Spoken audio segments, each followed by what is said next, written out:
I'm very skeptical that the North Koreans will ever negotiate away entirely their nuclear weapons program. They have a lot of good reasons from their point of view for having nuclear weapons because otherwise they're so weak.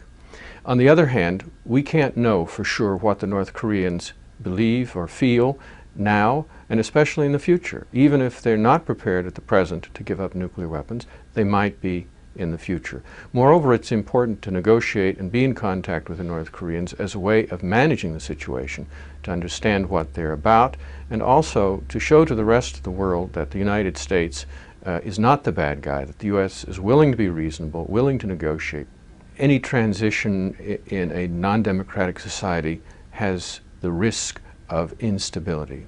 On the other hand, the North Korean elite is pretty well informed based upon my interaction with them. And they understand how weak their regime is, how exposed both internally and externally they are. And I think their basic attitude is, we'd better hang together if we don't want to hang separately.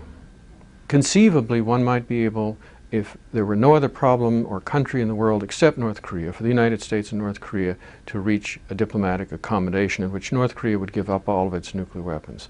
But North Korea demands an awful lot for that.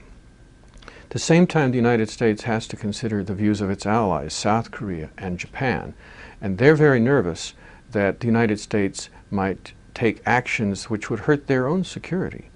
Moreover, the United States has to be concerned about whatever the precedents are that a deal with North Korea would have for countries like Iran. So this is a very difficult issue. And finally, I would mention that in the United States, any U.S. president has to be very concerned about the domestic controversy that's caused by dealing with North Korea. Most Americans do not like North Korea because of its human rights situation and its lack of democracy. If a president makes a deal with North Korea, it needs to be a very solid deal if it's going to get reasonable support in the United States.